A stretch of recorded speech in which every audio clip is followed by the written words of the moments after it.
Hello and welcome to Physics 106, Physical Science for Educators. The purpose of this screencast is to tell you a little bit about the course and review the expectations outlined in the syllabus. First, let me introduce myself. My name is Dr. Jennifer Doctor, and I am an assistant professor in the physics department, but I also work closely with the School of Education to prepare future educators in science. I'm originally from a small town in North Dakota called Jamestown, but I've also lived in Minnesota and Illinois before coming here to Wisconsin 4 years ago. My husband is Dr. Ben Anderson, who teaches in the math department, so you may have seen him around campus before. We'll also have a teaching assistant and a lab coordinator who will help out with the class. So that's a little bit about me. During the first week, you will complete a survey so you can tell me a little bit more about yourself and what you hope to get out of this class. Now some information about the class itself. Physics 106 is an introductory physics class, so the main objective of the class is for you to learn physical science content and how to engage in scientific practices like planning and carrying out investigations. What makes this class distinctly different from other science classes is that it has been specially designed for future teachers of elementary and middle school.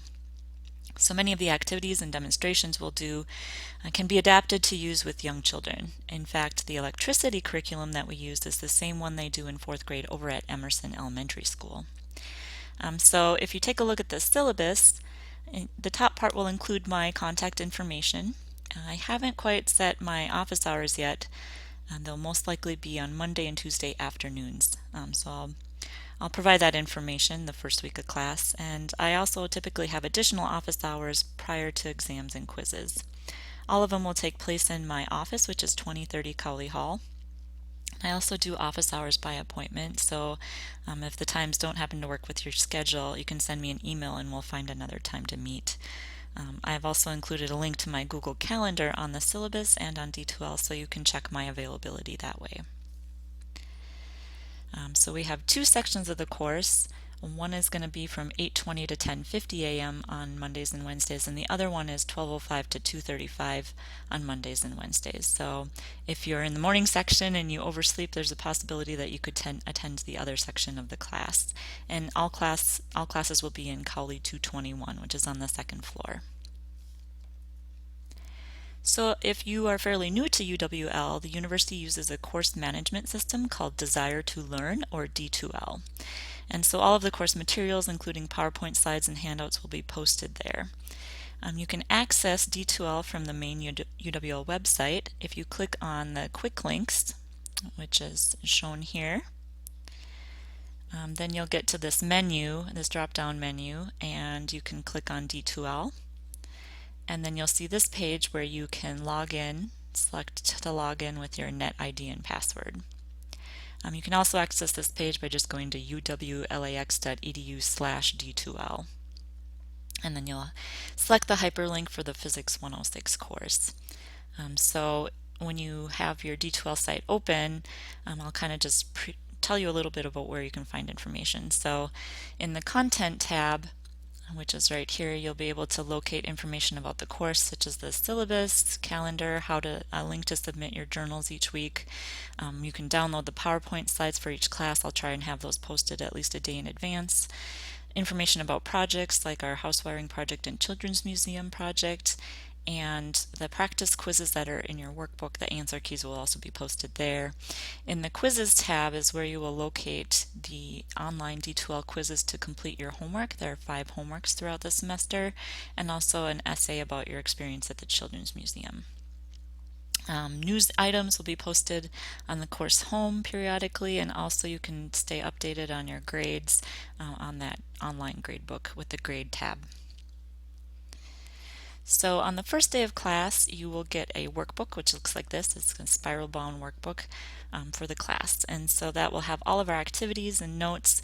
And there are some supplementary textbooks that you can rent from the bookstore. However, I will not be giving any assignments out of those, so those are just an additional resource if you want to utilize those. You'll also need a simple calculator, which can do basic arithmetic, and one where you know how to do the exponents on it. During activities, I don't mind if you use your cell phone calculator, but those will not be permitted during quizzes and exams.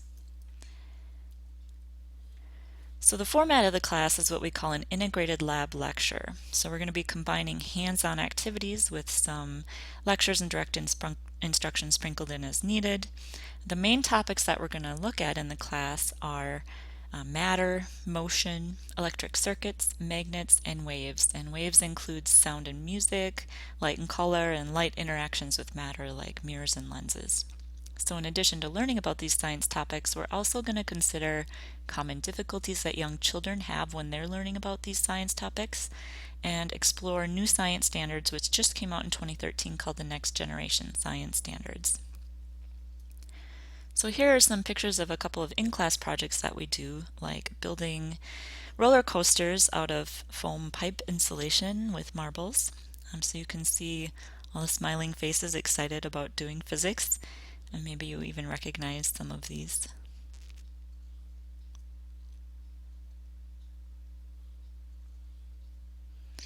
All right, in the sound and music unit, we have an idle band competition where you will create a musical performance using homemade instruments, which includes some choreography. And we usually bring in an external panel of judges for that.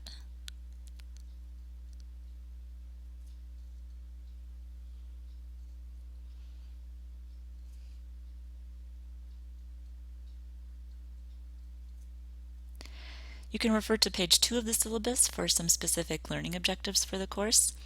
And I do take attendance in the class because as future teachers I think it's important for you to illustrate the dispositions of the teaching profession, which includes valuing the learning experience. And not just that, but your group members are going to rely on you to be at class.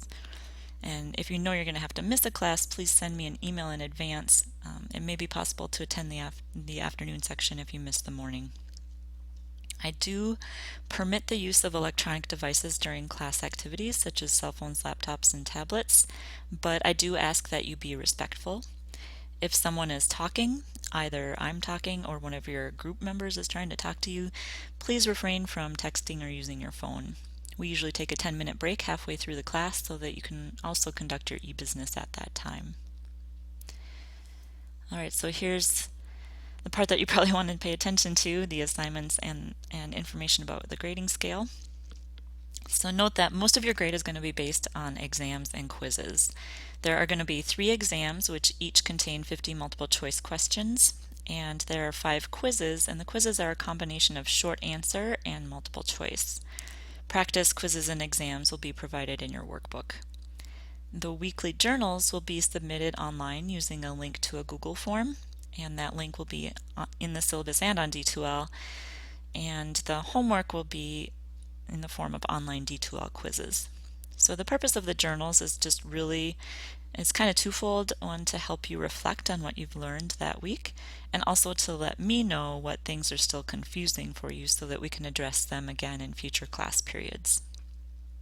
The homework will send you to some websites to look at national standards and student misconceptions which relate to the units that we're studying in class. So I use a points grading scale where the total number of the points in the class is 600. So in the electric circuits unit, we're going to do a big group project where you design and build a model house which is wired with batteries, light bulbs, and motors. So the project includes not only building the house, but also giving a PowerPoint presentation to the class and writing a report about it.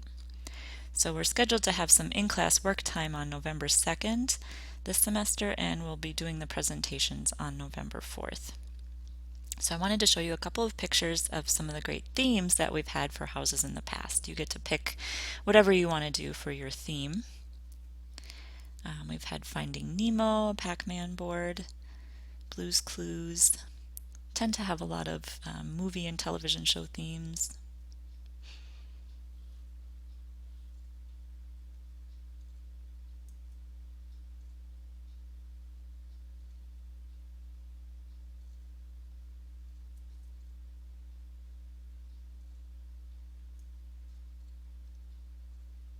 I think Alice in Wonderland was one of the winners from last semester.